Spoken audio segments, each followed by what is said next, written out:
Alléluia, alléluia, shalom. Nous sommes à l'heure de la bénédiction. Oh, moi, c'est maintenant, je viens de voir l'accident qui s'est produit ici en Côte d'Ivoire. L'accident, jusqu'à ce qu'un homme, je crois que c'est le chauffeur, me calcine une personne, me calcine. Et ce même jour, le soir, il y a eu un véhicule qu'on appelle Yango, lui aussi, qui a pris feu. Alléluia. Mais le premier accident dont je parle, il y a eu plusieurs, c'est-à-dire le seul camion, je crois bien, a percuté plusieurs voitures. Regarde comment les accidents graves se produisent dans notre nation. C'est-à-dire tu te lèves, tu vas au travail, laissant ta famille à la maison. Dans ton programme, tu vas et tu rentres et tu reviens le soir. Et voici que partie la mort te trouve. La mort te trouve. Frères, sœurs, parents, faisons attention. Faisons attention. Les jours sont mauvais. Pourquoi méditer du mal contre ton prochain? Pourquoi penser du mal de ton prochain?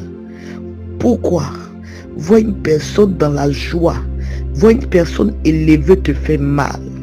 Pourquoi l'être humain que nous sommes devenus si méchants, si mauvais? Regarde l'accident.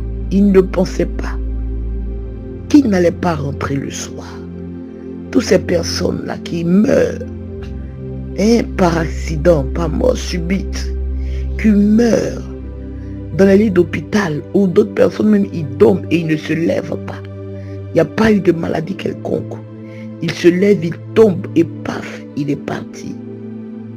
Il ne pensait pas que la mort allait le trouver le jour-là. Frères, sœurs, tout ça pour nous dire, faisons attention aux actes que nous posons.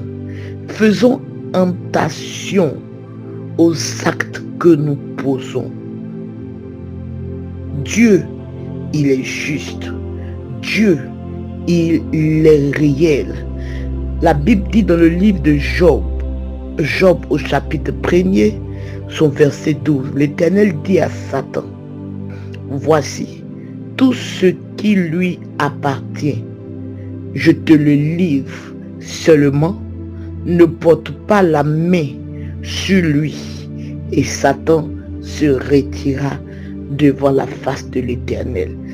Vous voyez, quand Satan a convoqué Job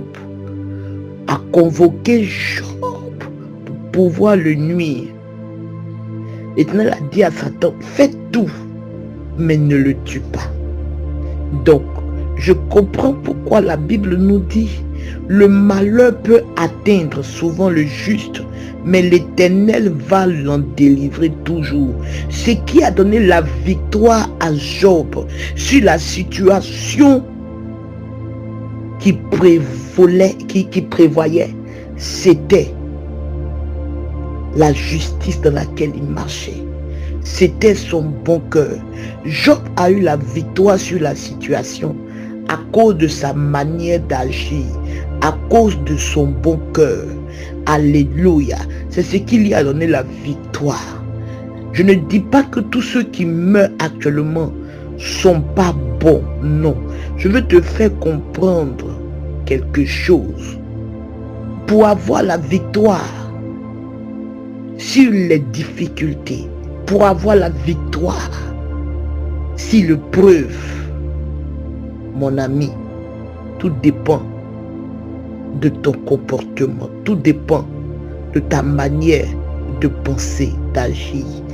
La Bible dit dans 1 Corinthiens 10, à partir de son verset 13, aucune tentation ne vous est ne vous est survenue qui n'ait été humaine, et Dieu qui est fidèle ne permettra pas que vous soyez tentés au-delà de vos forces, mais avec la tentation, il prépare aussi le moyen d'en sortir afin que vous puissiez la supporter. Alléluia. Rien ne t'arrive s'il n'y a pas solution. Job a été tenté, mais il est sorti. Alléluia. Rien ne t'arrive si Dieu ne l'a voulu. Et il prépare toujours une porte de secours. Alléluia. S'il te plaît, en ces temps-là, où nous entrons tout doucement vers des événements encore plus bizarres, où les enlèvements d'enfants vont commencer à se faire entendre encore plus fort. Alléluia. Où les accidents vont encore plus se répéter. Des accidents encore plus graves. Où le diable est en train de battre son campagne. Ce qui peut te donner la victoire sur toutes les situations. Parce que quand tu sors, tu ne sais pas ce que tu peux croiser sur la route. Ce qui va te donner la victoire, mon frère, c'est ton bon cœur. Tu sais, c'est ta manière de faire. C'est ta manière d'agir. Tu auras toujours la victoire. Tu sortiras et tu rentreras. Parce que tu es une personne trouvée juste aux yeux de Dieu. Une personne trouvée juste aux yeux de Dieu. Dieu le délivre toujours des situations tragiques, des situations dramatiques. Dieu le délivre toujours. Dieu n'a pas changé. Alléluia. S'il te plaît, n'envie personne. Arrête la jalousie à la mort dedans. Arrête la méchanceté à la mort dedans. Arrête toutes ces choses-là. Dieu te bénisse. Nous étions à l'heure de la bénédiction et c'est avec vous, Bénédicte Coco, la servante de Dieu. Nous sommes au numéro suivant, plus 225 07 09 24 55 31. Que l'Éternel vous bénisse. Shalom.